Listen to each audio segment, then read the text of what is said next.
What's up, comic book fans, and welcome to Comics Icons. Now, JJ, what they call me, and today we got more from the fall of the House of X. This time by way of the Invincible Iron Man, issue number 15. And ladies and gentlemen, it is here. The new Mark 72 armor is here. It's online, and it is glorious. Oh my God, this issue is so dope. And if you need to get caught up on how we got here, I place a card to the previous Iron Man issue up top. And there'll be a link to the complete Fall of the House of X playlist at the end of this video. But yo, this new Mysterium suit is so fire. And the plan that Tony Stark has been putting into motion culminates here. And it is a stroke of genius. So if you guys are ready for your introduction to the newest and dopest Iron Man suit of armor yet, then you know what time it is. Let's get it. So you guys please forgive me now, because I might do that thing again where I start to get a bit giddy, because I love it when a well-executed plan comes together in such a dope way. But when this issue kicks off, we get a small glimpse of the Mark 72 armor being completed, while Tony Stark is walking through his lab with a present that he's made for Emma Frost. And while he's walking, we get a window into his thoughts, and apparently he's written an autobiography and sent it to his editors, but the email attachment can't be opened for a year, just in case he were to die in the Mark 72 armor. But right now he's nervous about giving this gift to his bride, because he regularly makes things for himself, but he's not really used to making gifts for others. Then when he gets to her, he opens the door and is amazed at how good she's looking. Almost like a groom when he sees his bride on their wedding day. And he's unbelievably impressed at how she managed to turn a potential apocalypse into a fashion show. And she lets him know that if she's gonna die, then she's gonna leave an irresistibly fabulous corpse. And he tells her that they're not dying, but she heard his thoughts the whole time he was walking to find her, and dying was on his mind. But then he gives her the gift, and he thanks her for being by his side and holding him down. And he appreciates having her to lean on. So as she's leaving to go handle business, he decides to walk her out, and they share what Tony feels is a goodbye kiss, as if when this is over, then they likely will be too. But as she pulls off, he hears trouble from back inside the Hellfire Club, and he runs in to find the adamantium claws of Orchis, a Wolverine-type assassin that Orchis had sent to take out Tony back in the last issue. And when Tony sees those adamantium claws extended, he very likely crapped himself. Then he curses Krakoa for leaving their corpses all over the place. But he admits that all governments have imperfections, and this was definitely one of theirs. But then he gets the idea to light this guy up. So he smashes a bottle of alcohol on this guy, and then he grabs a candelabra and throws it at him, setting him ablaze. And usually, this is where he'd summon his armor to him, but he can't, because the Mark 72 armor hadn't been integrated with the neural interface, because Orchis had total information awareness over them. So he's got to go old school and make his way to the suit. Meanwhile, this burning assassin is still coming after him.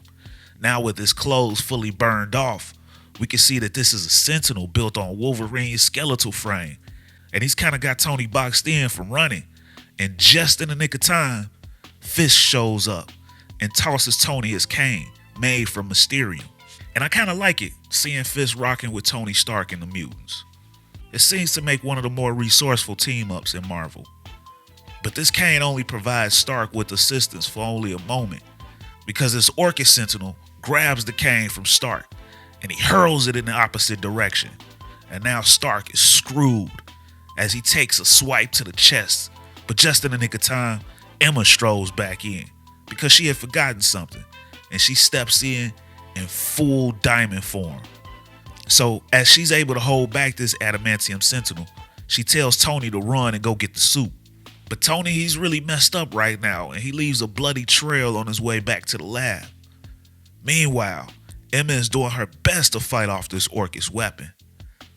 But the Sentinel is able to locate Emma's inhibitor ring, and when he puts it on her finger, we see her diamond form begin to dissipate.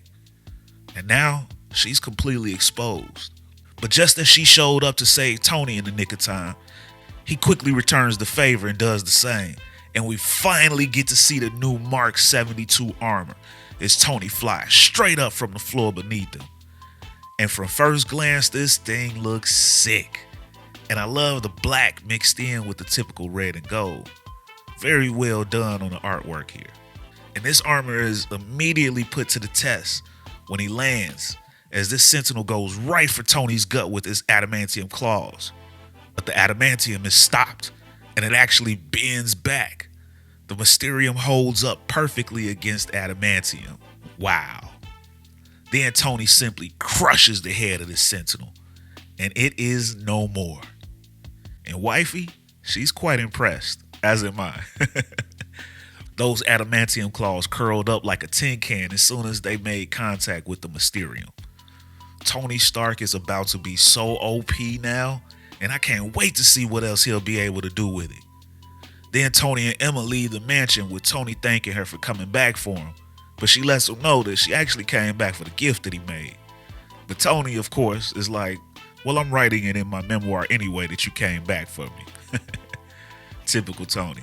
Then we get to see the gift in action, and it's pretty dope. It's a set of Hellfire brass knuckles, or more like gold knuckles. They look pretty sick. We actually first saw them in the Fall of the House of X series, but now we get to see where they came from. But they come equipped with a type of energy blast, and the two of them team up and blast an oncoming Stark Sentinel. A couple that plays together stays together. And I know a lot of people don't too much like this union between Stark and Frost, but I gotta be honest, I love it.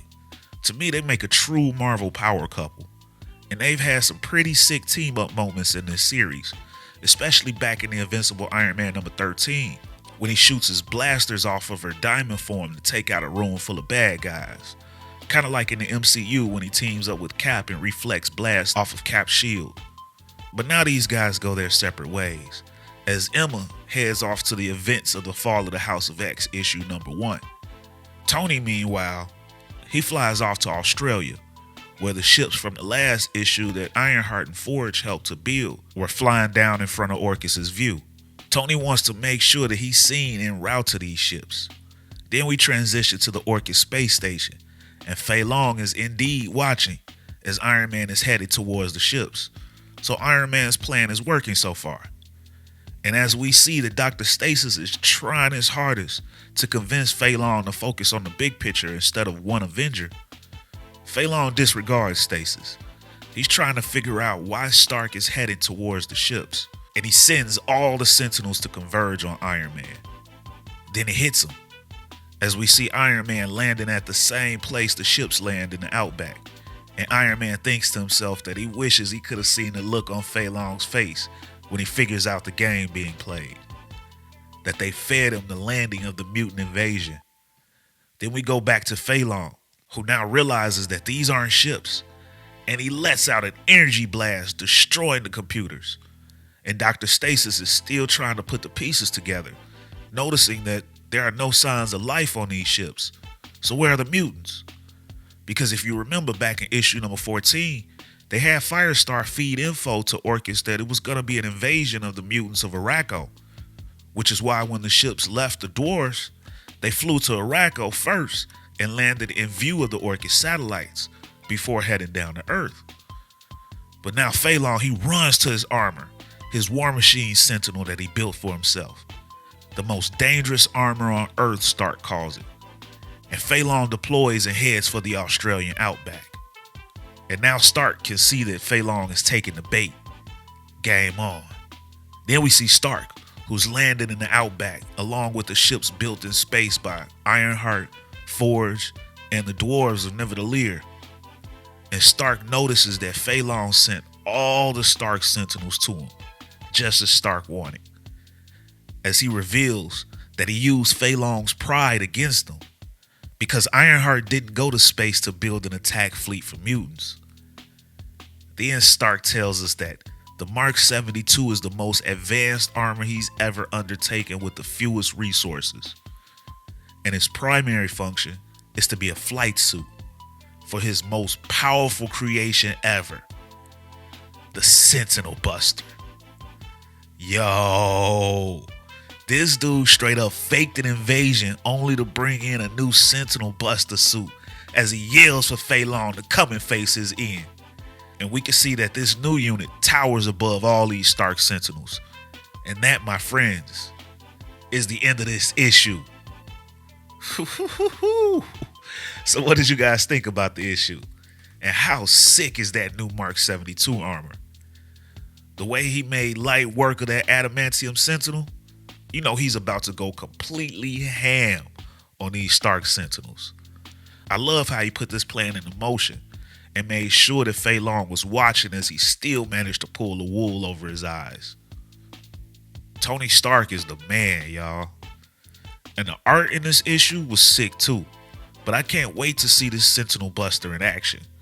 I'm sure it's about to straight up wreck.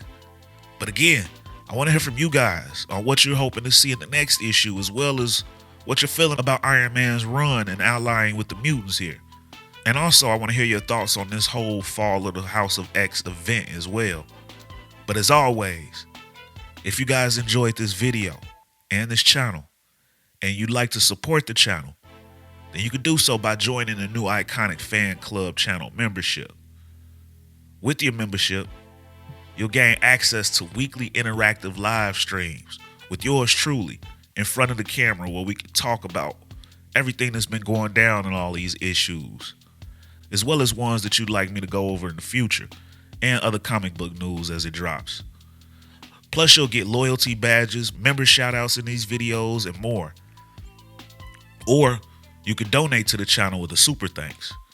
And if you're not able to do either of these, then you can still be a tremendous help to the channel by dropping a like, share, and subscribing to Comics Icons for more icons in the comic book world. But ladies and gentlemen, it's about that time. I'm out. Peace.